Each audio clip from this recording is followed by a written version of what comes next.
गांव का नाम था धर्मपुर। यहाँ मिट्टी की खुशबू, खेतों की हरियाली और लोगों के चेहरे पर सादगी तो थी, लेकिन साथ ही ताने, भेदभाव और पुरानी सोच भी गहरी जड़ें जमाए हुए थे। इसी गांव के एक कोने में टूटी फूटी झोपड़ी में रहती थी गौरी, एक अनाथ लड़की। माँ बाप का साया बचपन में ही उठ गया था। पेट पालने के लिए वो दूसरों के घर बर्तन मांजने, खेत में घास काटने और छोटे मोटे काम करती थी।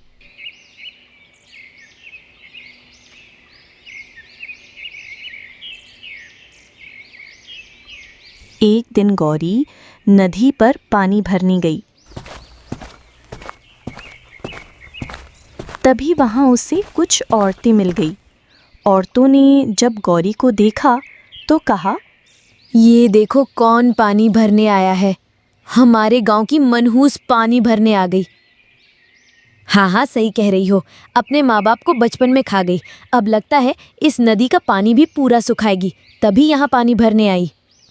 अरे, हमने तो बहुत बार मुखिया से कहा कि इसे गांव से बाहर निकाल दो, पर मुखिया इसे गांव से बाहर ही नहीं निकालता।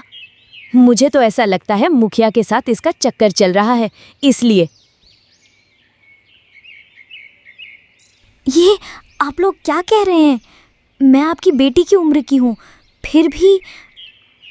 अरे काहे की बेटी की उम्र की? बेटी की उम्र की भले ही है, पर तू बेटी नहीं है हमारी। हाँ, सही कह रही है राधा। तू तो मनहूस है जो अपने माँ बाप को बचपन में ही खा गई। मुझे तो डर लगता है कहीं हमारे गांव पर कोई विपत्ति ना आ जाए तेरी वजह से।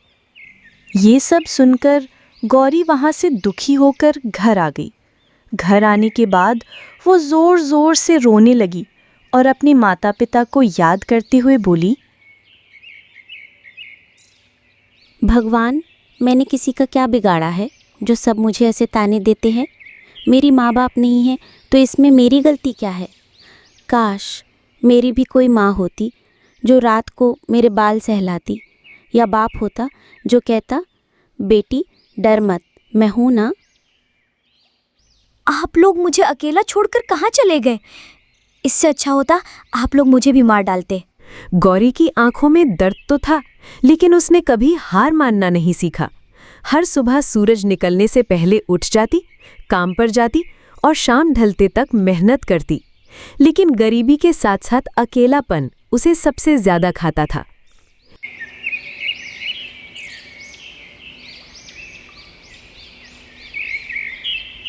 एक दिन गांव में बड़ी खबर फैली। शहर से एक अमीर सेठ अपने बेटे के लिए मजदूर रखने आ रहा था। कहा जा रहा था कि जो भी ईमानदार और मेहनती होगा उसे अच्छा काम और खाने रहने की सुविधा मिलेगी।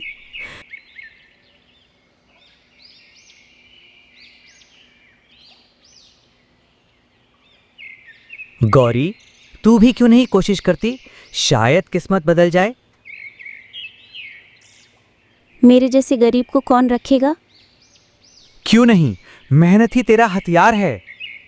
गौरी ने हिम्मत जुटाई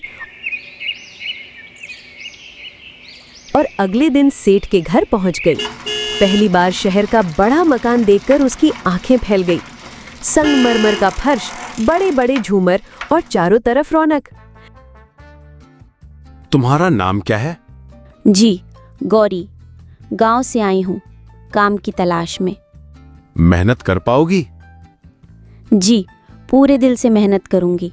कभी कोई शिकायत का मौका नहीं दूंगी। सेठ ने उसे काम पर रख लिया। दिन बीतते गए। गौरी अपनी ईमानदारी और मेहनत से सबका दिल जीतने लगी। लेकिन सेठ का बेटा राहुल, एक घमंडी और बिगड़ा हुआ लड़का, उसे पसंद नहीं करता था। पापा, ये गांव की लड़की यहाँ क्यों? हमें नौकर चाहिए, बहन जी नहीं। राहुल, इंसानियत सबसे बड़ी होती है। अगर आपको मेरी जरूरत नहीं है तो मैं चली जाऊं साहब? नहीं गौरी, तुम यहीं रहोगी। धीरे धीरे राहुल ने गौरी की सच्चाई और मेहनत को समझना शुरू किया। गौरी कभी किसी का बुरा नहीं चाहती थी और हर काम पूरे दिल से करती थी। लेकिन किस्मत ने एक और मोड़ लिया। सेठ की तबीयत अचानक बिगड़ गई। इनका इलाज शहर के बड़े अस्पताल में ही संभव है, खर्चा ज्यादा आएगा। इतने पैसे कहां से आएंगे? मेरे पास थोड़े गहने हैं, आप वो बेच दो। तुम अपना गहना क्यों बेचोगे हमारे लिए? आपने मुझे सहारा दिया, अब मेरी बारी है। गौरी, मैं गलत था।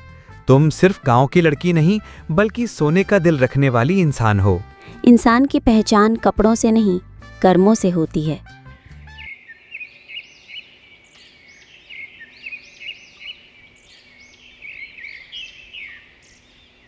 गौरी की मदद से सेठ ठीक हो गए। राहुल को अब गौरी के दिल की अमीरी समझ आ गई थी। कुछ महीनों बाद सेठ ने गौरी को अपनी बेटी की तरह अपनाने का फैसला किया। गांव की वही अनाथ लड़की अब एक बड़े घर की लाडली बन गई थी। गौरी की कहानी पूरे गांव के लिए मिसाल बन गई।